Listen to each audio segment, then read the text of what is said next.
לפרק הזה יש גם גרסה ברוסית, קישור בתיאור. У этого видео есть также русская версия, ссылка в описании. חושבת 12 זה כמו 8 שהיה. הוא הולך לחק.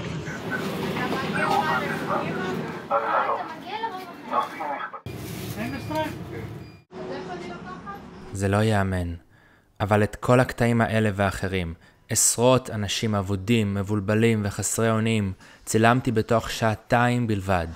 זה עכשיו ישר להורגים? לא. כדי לראות את זה ולהישאר אדיש, צריך להיות אטום.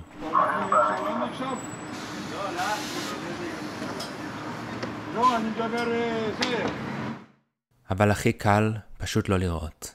זהו סיפור על איך הרשויות מייצרות תמונה יפה ליחסי ציבור, אבל שוכחות את המשתמש, את הבן אדם, את השומר בסופר, את הסבתא, את החיילת. טוב, חוויית משתמש זה לא בדיוק המקצוע שלי, אז אני אספר לכם מה ראיתי שבועיים אחרי הרפורמה באשדוד, ובואו נשפוט ביחד.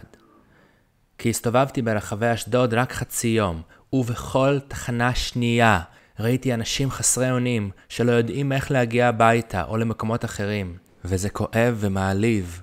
זה כואב כי אפשר אחרת. זה מעליב כי ככה לא מתייחסים לבני אדם.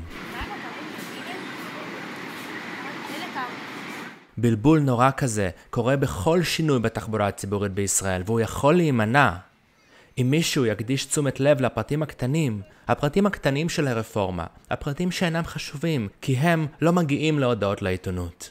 בינואר נעשתה באשדוד רפורמה בתחבורה הציבורית. נסללו נתיבי תחבורה ציבורית חדשים, רוב הקווים השתנו והחלו לפעול עם אוטובוסים חשמליים. הרפורמה היא תחת המיתוג מטרובוס, כי המטרה היא ליצור רשת של קווים תדירים ומהירים שחוצים את כל העיר. שמעתי מכמה תושבי אשדוד על הנת"צים החדשים, אז נסעתי לראות, שבועיים אחרי השינוי. כבר ברציף של תחנת הרכבת מופיעים מספרים של קווי אוטובוס, אבל רוב הקווים האלה לא קיימים, אלה הקווים לפני השינוי, כלומר לפני יותר משבועיים. ביציאה מברכת אותנו מפה גדולה ויפה של קווי האוטובוס באשדוד, אבל גם המפה לא נכונה. הקווים האלה לא קיימים כבר שבועיים, ושימו לב, זאת המפה היחידה שנראה היום בשטח, ואנחנו עוד נדבר על מפות. עליתי על קו 1, קו חדש וישיר מהרכבת לתחנה המרכזית. בזמן שאנחנו נוסעים, תעשו טובה קטנה ותלחצו על לייק או הרשמה למינוי, כדי לעזור לערוץ עיר לחיות בה להגיע ליותר אנשים. כדי לספר על נוסעי האוטובוסים באשדוד, אני רוצה לספר על אמא שלי, למרות שאנחנו מהצפון. כשעלינו מברית המועצות, אמא שלי הייתה מהנדסת חשמל אחרי גיל 50. בגיל כזה קשה ללמוד שפה, ובטח שלמצוא עבודה במקצוע. אז היא שמרה את התואר במגירה ועבדה 20 שנה בניקיון. רבע מאוכלוסיית אשדוד הם דוברי רוסית. זה המון, 50,000 דוברי רוסית. ראיתי אותם חוזרים מעבודות השמירה באזור התעשייה ולא בטוחים איך לחזור הביתה. ראיתי אותם מנסים להבין איך לבקר את הנכדים או איך להגיע לקניון.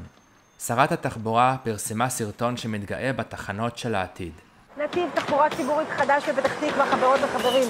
נתיב רבין, עם התחנה של העתיד, עם כל האינפורמציה שאתם צריכות וצריכים, עם יכולת להתחבר למטען, עם תאורה בלילה, ועם כל השירותים שאתם יכולות ויכולים להעלות על דעתכם. אנחנו לוקחות את התחבורה הציבורית קדימה, כדי שתוכלו להגיע לכל מקום בחיים. את אותן תחנות הציבו גם באשדוד. אז בואו אני אחסוך לנו כסף. במקום להשקיע 6 מיליארד שקל ברמפות ומחלפים לאוטובוסים, תעסיקו חוקר חוויית משתמש אחד בכל פרויקט כזה. User Experience Researcher. זה מקצוע נפוץ בהייטק, ואולי המקצוע שהכי חסר בתחבורה הציבורית בישראל. ולא רק בשלב התכנון, עם שיתופי ציבור וקבוצות מיקוד, כשהכל עדיין בתיאוריה, אלא בזמן התפעול בפועל, כשהמשתמשים הם אנשים אמיתיים, שאפשר להסתכל על ההתנהגות שלהם ולחקור אותה, שאפשר לשאול אותם שאלות בשטח, בזמן שהם מנסים להגיע לאנשהו, כי תראו איך התחנות של העתיד מתעלמות מאנשים שחיים בהווה. בואו נסתכל מקרוב על התחנות של העתיד. רואים משהו? אולי אנחנו לא מסתכלים מספיק מקרוב. בואו נתקרב עוד קצת. מה זה קו 10, רובע ט"ו? באיזו שעה? וואו, אי אפשר להבין פה כלום. מסתבר שבישראל יש 300 ימים שמשיים בשנה. מי ידע? כן, מישהו במשרד התחבורה נופל עכשיו מהכיסא, כי עד עכשיו הוא היה בטוח שהוא מתכנן תחנות עבור לונדון או מורמנסק. אבל פה המסך הענק והיקר הזה פשוט לא שמיש, אפילו בינואר. ומסכי המידע המגלומניים האלה, למי הם טובים? למה בישראל חייבים להמציא את הגלגל? מי שכבר יש לו סמארטפון לא צריך את המסך, כי הרבה יותר מהר לחפש מסלול באפליקציה. ומי שאין לו סמארטפון? אני מעולם לא הצלחתי להוציא מידע שימושי מהמסכים האלה. אז אמא שלי תצליח? לעולם לא. וגם אין פה שום שפות חוץ מעברית. גם אם למישהו תהיה תושייה יוצאת דופן ללחוץ על המילה language, החלפת שפה פשוט לא עובדת. ראיתי כמה אנשים מנסים להשתמש במסך וכולם מתייאשים מיד. ראיתי רק פעם אחת מישהי שמצליחה להשתמש במסך הזה, וגם זה היה מאוד מלמד. שימו לב, הגברת הזאת בודקת בשביל הגברת שלידה לאן מגיע קו 9.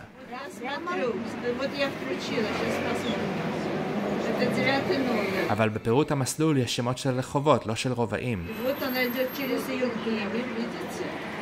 וכל מי שמכיר את אשדוד אפילו קצת, יודע שמה שחשוב זה הרובעים. אז תראו איך היא קוראת בלב את שמות הרחובות, אבל מתרגמת אותם לשמות רובעים, שאותם היא אומרת בקול. עשו בלגן, בקיצור. ממש בלגן. ואם כולם ישתקו, אז זה יישאר. צריך כל הזמן להתלונן. היא כנראה גרה באשדוד הרבה שנים, ולכן היא יכולה לתרגם בראש. אבל למה ליצור מצב כזה מלכתחילה? אם היו מתחשבים באנשים אמיתיים שגרים פה, אז במקום לציין בשלט רק את התחנה הסופית של כל קו, היה אפשר לכתוב בכל תחנה שקו 9 עובר ברובעים הבאים, סיטי, י"ב, י"ג וי'. היה אפשר להגיד את רשימת הרובעים בקריזה למען השם. אבל על זה אין קריזה. מה כן חשוב להגיד לנוסעים בקריזה?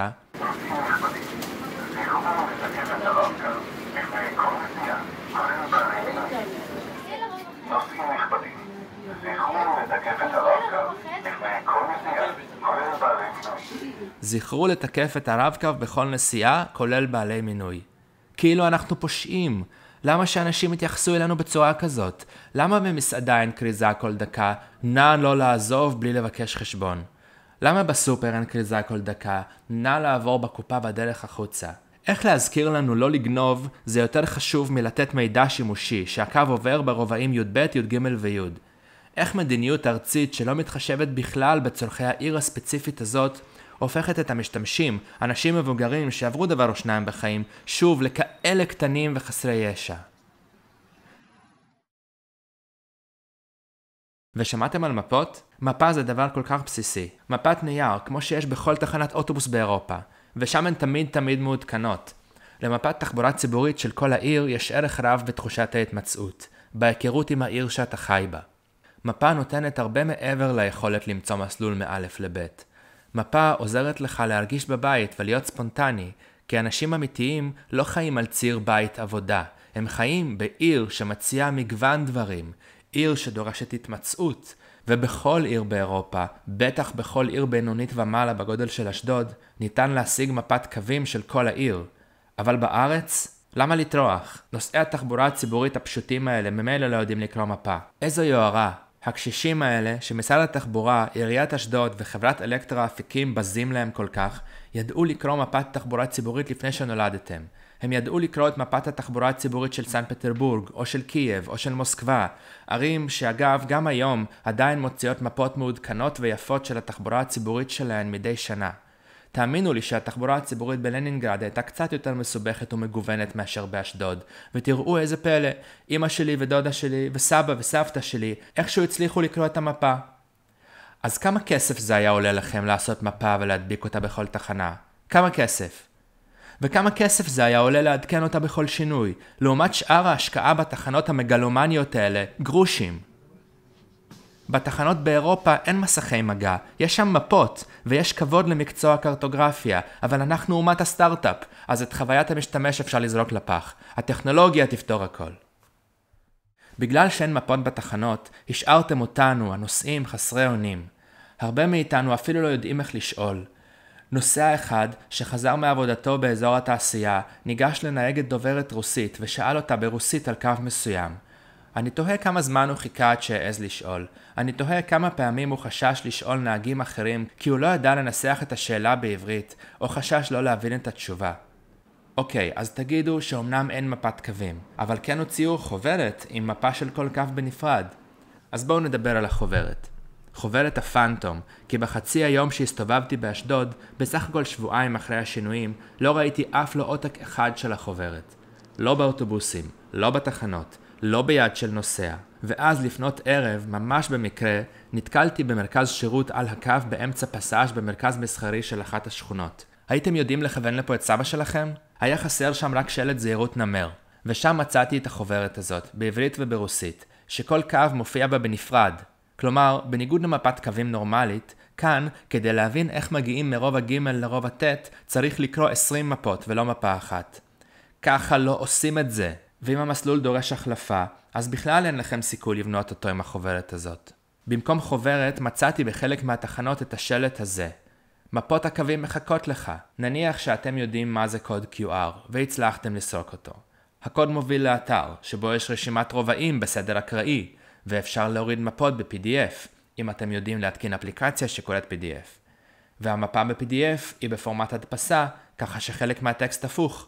בקיצור, לפחות במשפחה שלי, אף אחד בן 60 פלוס לא היה מצליח להגיע אפילו לאמצע של התהליך המסובך הזה. וכל זה נכון לא רק לדוברי הרוסית. כל האנשים המבוגרים שלא יודעים לחפש מסלול באפליקציה בטלפון, אף אחד לא חשב עליהם. לא, יוד, אזור יוד. באשדוד. לאן אתה מגיע, נהג? המרכזי? וזה כל כך כואב.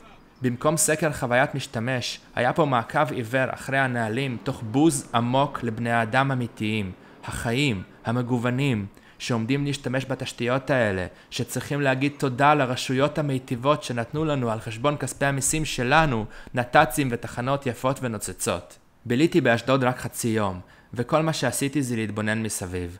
בלי שום הכשרה רלוונטית, ראיתי את הבעיות האלה והצעתי פה רעיונות לפתרונות. אז דמיינו שהיה מוקצה לזה מומחה חוויית משתמש אמיתי. עם השקעה כל כך קטנה, היינו יכולים להקפיץ את התחבורה הציבורית קדימה. אין לך ברירה, איפה שתהי ליד הים? אני הולכת רק 4. 12. לא, אבל היא רוצה מפה. עולה. גדולת ציבור. אבל היא ממשיכה מהים.